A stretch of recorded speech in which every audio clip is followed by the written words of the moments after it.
When a fire starts in the hall, how much time do you have before it spreads to the deck?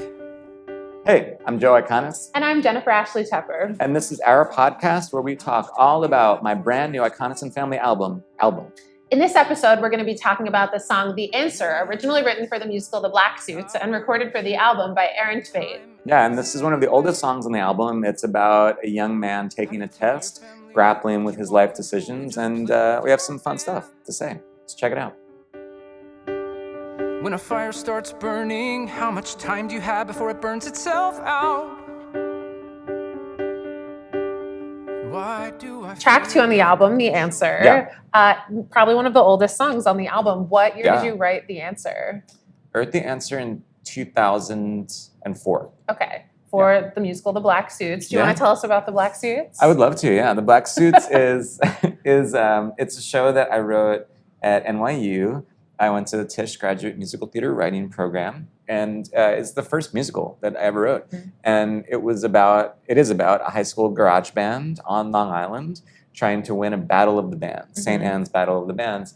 And it was a show that I sort of started dreaming up in 2003 when I was a senior in undergrad at NYU, and then I ended up writing it as my thesis musical, and it was the thing that sort of like introduced me to the world of New York theater. At the time that I wrote that show, there just weren't shows that were populated with young people, and it was like right before Spring Awakening, and so I most of the like initial dealings I had in this business and the initial actors or whoever that I met was through Black Suits.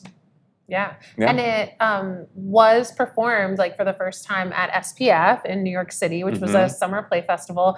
Jason Tam sang the song The Answer. He did. And then there were 2 big productions of Black Suits out of the city. So Jason Haidt and Jimmy Brewer both performed The Answer. Yeah. And a lot of people have performed it over the years. It's one of those songs that I believe the sheet music is actually, you can perform it yourself. It's something that people have been able to sing for years. So it's maybe one of the most familiar songs on the album. It is, yeah. But I mean, it's never, we recorded it for 2-Player Game, obviously, with George Salazar singing it. But it's never been recorded with a band. Right. Black Suits, it's so strange because it's a show of mine that people actually do know quite well, but it's never had any kind of official recording. It's so weird. And I mean, and so many people who I have worked with for years have, passed through the show, and Jason Sweet Tooth Williams and Lance Rubin and Annie Golden, we all met for real because of the Black Suits. The first ever reading at NYU, they were all in, and it was, the first time I ever worked with those guys, and so it's this show that it's like a show that people think has a cast album, but it doesn't, and so it was so special to get to record some of these tunes with a band, and to do it sort of properly. And Aaron, I met in 2006 maybe, because he was Chris in a reading of The Black Suits, and that was the first time that we ever worked together. Crazy. Yeah, and so the character of Chris is actually the character who sings another tune that's on an album called Social Worker. So that's what Aaron sang at the reading, but I thought it would be fun to, have him sing the other male solo. The other overwrought I male had solo. totally forgotten about that because, your wife, Lauren Marcus, was in company with Aaron Tveit. I always think of that as being like our origin story with him kind of getting to know the Iconis and Family world. But I forgot. Yeah. We go way farther back. Way back. I sold him forward. No, just kidding. It's a fairly roll along in joke for me. But yeah, no, I love him singing this song, and it also just feels like something that already, like if I made up in my head that Aaron Tveit had already sung this in concert, great, like it would be believable. It just feels like, of course he should sing The Answer. Like it's it just feels like very one of those. It's one of those correct. things, Yeah. Yeah, and I mean, you just couldn't ask for a better white guy.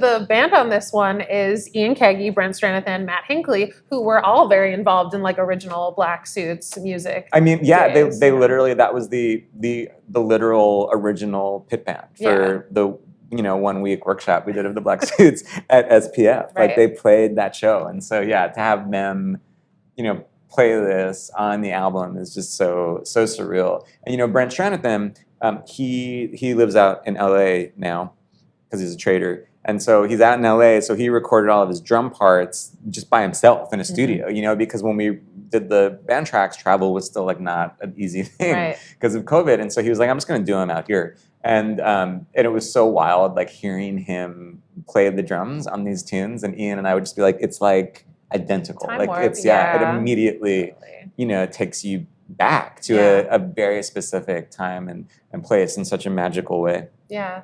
It's very special on the album how, there are certain original folks that get to do things that they did originally, even a number of years ago, that were never recorded. We do have like the Black Suits, some of the cast members singing a song that they obviously originated, and the Cast of Blood song, and obviously people singing songs that were never recorded that were done for concerts. There's a lot of like, oh, this was never captured, even though we feel like it was because it's on YouTube or like it's just an indelible memory. But now it is. It's now on an album. Captured like a runaway dog. Caught it.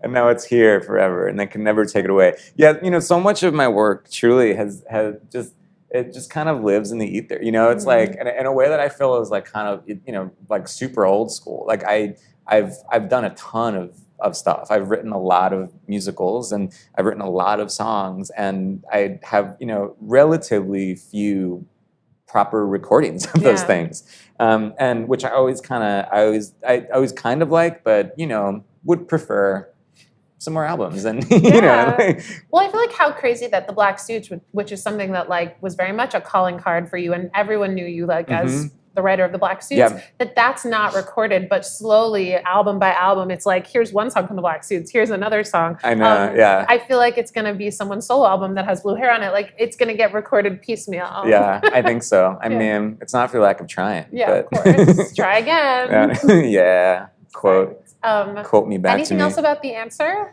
What else about The Answer? I feel like people know the stuff that makes up the content of The Answer because of The Answer. I'm not saying that correctly.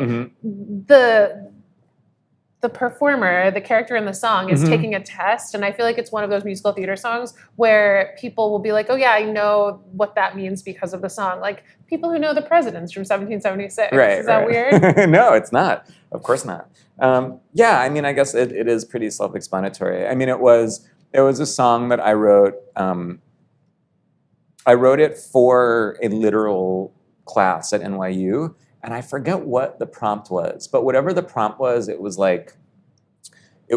did this all the time at school. I knew what I wanted to write, and then I would figure out how to like massage that a little bit to fit into whatever like the assignment was. But I always knew. It always had nothing to do with the assignment. It was always like, I'm going to just write the song. That's for the best. It's for the best, yeah. And so I forget what it was, but it was like, I was like, oh, this is, I'm going to write this, this song where he's, going through his life choices while being forced to take a test. I wish I had bootlegs of your classes at NYU. Like, I wish I had Bill Finn's first reaction to The Answer. Bill Finn liked The Answer. He liked it. He hated the first few songs of mine that I played for him. But then I have this song called Starting to Forget, which is recorded for the first time on this album by Badia Farah. And that was the one that he liked a lot. And then I think it made him think about me in a different way. Yeah. Which is what happens sometimes, Yeah. It's like, even anyone, you need time to get used to a new sound and to like understand it as a aesthetic. Yeah. Thanks, Bill Finn. Thanks, Bill Finn. Hey, thanks so much for listening or watching to my podcast. Do me a favor and go to wherever you just listen to or watch this thing and subscribe or like or give us a great rating or review, and then head to bpn.fm/album to find out even more information about this podcast, more ways to watch, more ways to listen, and check out my album. Thanks so much for hanging out. Album Podcast is executive produced by Liz Armstrong, produced by Dori Berenstein, Alan Seals, Kim Garris, and the rest of the team at the Broadway Podcast Network. Be sure to visit bpn.fm/album for both audio and video versions of this podcast and to listen to Album.